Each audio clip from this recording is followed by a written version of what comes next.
I went to this guy's house. I walked into the room, and a friend of his and a friend of mine, but it was his friend, was standing in the room too. And they leant over and they locked the door. And they me in this bedroom. My childhood was a normal childhood in the sense that to the outside world, they saw, kind of the perfect family. But inside the home, there was a lot of chaos, there was a lot of fighting, and that shaped the way I presented myself to the world.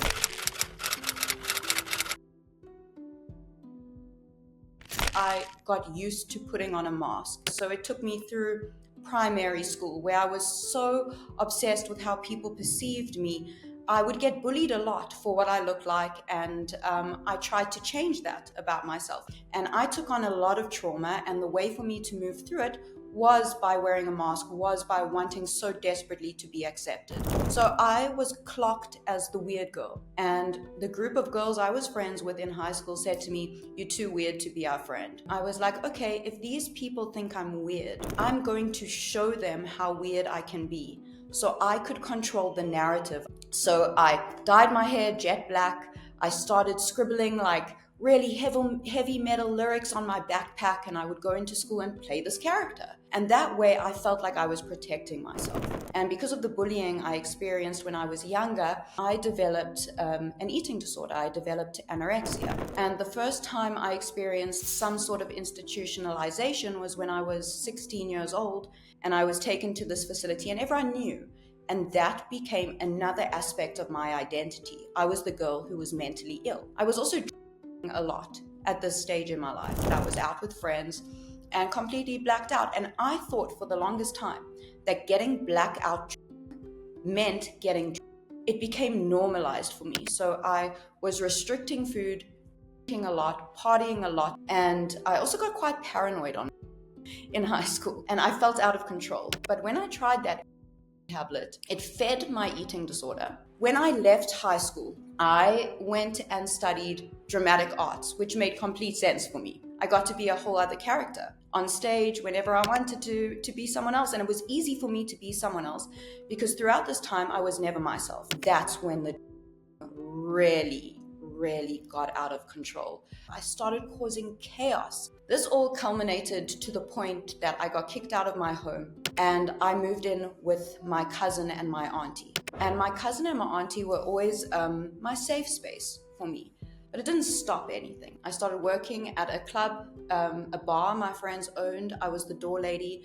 I would get on duty. I would black out. Then I met someone who I knew was a drug addict. And as soon as I saw that, I was like, that's what I want. And then I just found my choice. And for the next four years, I became an addict. Things spiraled so fast that I found myself in this relationship with this person. Everything became about this person. I became a shrunken person of myself, very paranoid, angry person.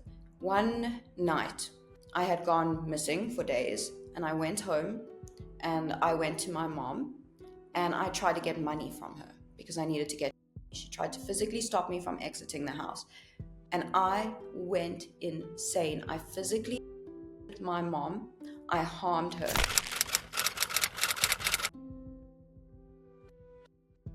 I went to this guy's house. I walked into the room, and a friend of his and a friend of mine, but it was his friend, was standing in the room too. And they leant over and they locked the door. And they me in this bedroom.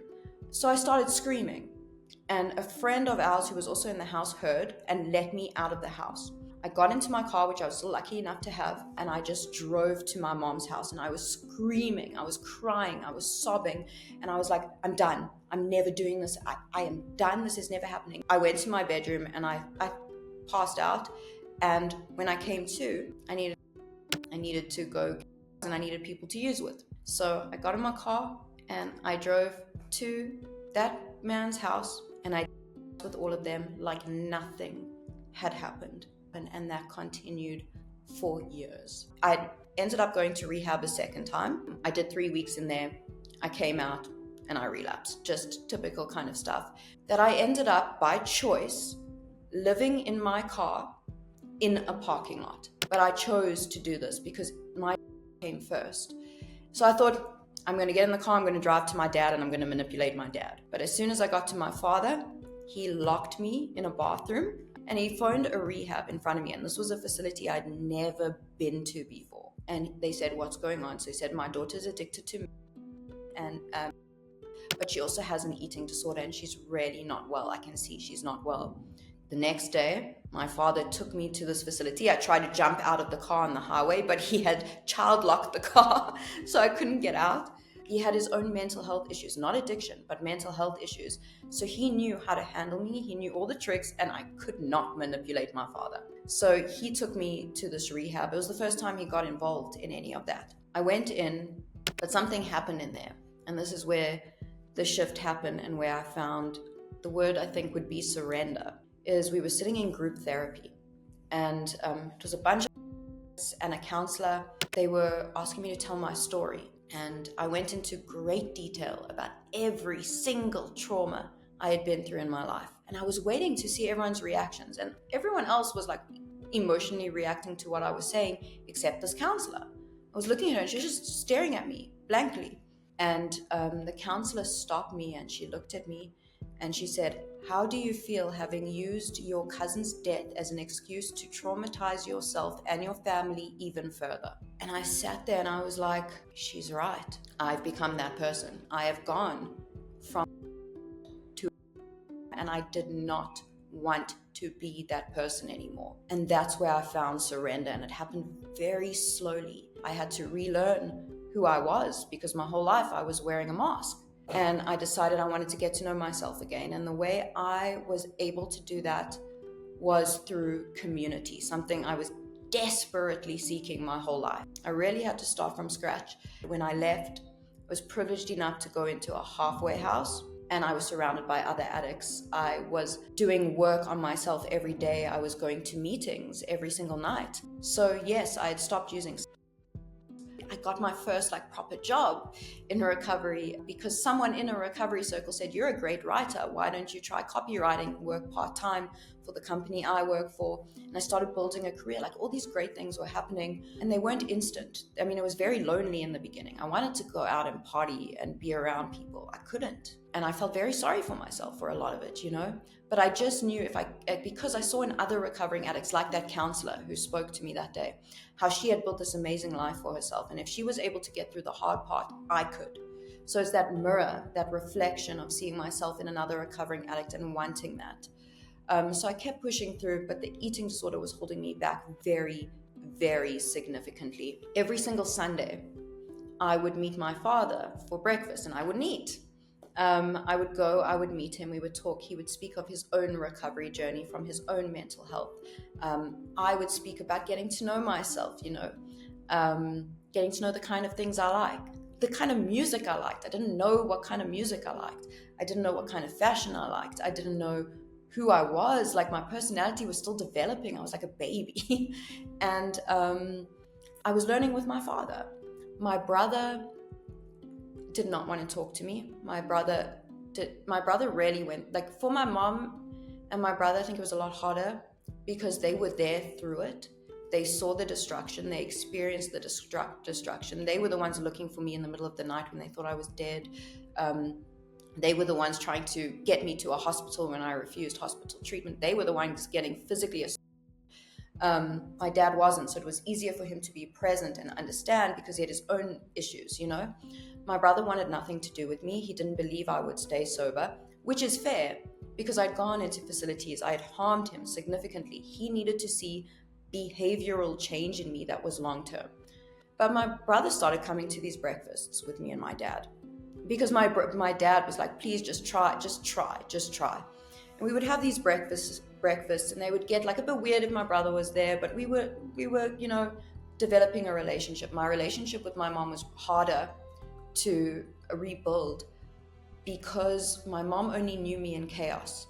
So from a young age, all my mom knew of me was chaos. So when I wasn't in an element of chaos, she didn't know how to deal with me. But of course, the eating disorder was there. So she was constantly worried about that, checking in on that. I got very ill. 2 years into my addiction recovery, 3 years into my addiction recovery, I was put in a wheelchair and put in an institution for my eating disorder. I didn't want to let it go. But again, my father was a great help to me through all of this. One day, I was out, I got a phone call, and they said, you have to come to the hospital, your dad's in hospital. But they called us into a room, and we went into this room, and the doctor looked at my dad, and he said, Alan, it's stage 4 pancreatic cancer, you have 9 months left. He was going through recovery while I was going through recovery, and I watched him find out he was going to die, and I couldn't sit in that moment. And he said to me, Toni, please don't die before me. Fight for your recovery from your eating disorder. And that's when I made a promise to my father, and I was going to get better. I was going to heal. My father passed away, and he didn't live to see me recover from my final recovery. Now, 13 years into my addiction recovery, I have been in recovery from my eating disorder since then, because I can feel like I can finally breathe again. To anyone who is struggling with addiction, I want to say that there is an endless amount of people who will hold you up and support you through your struggle and through your recovery. But what I do want to say is that relapse doesn't define your fight for recovery. It's your willingness to keep fighting despite it that does. You just keep fighting because you are so worth it. No matter who you are, no matter what you've been through, you deserve help. There is help available for you, and there is community for you.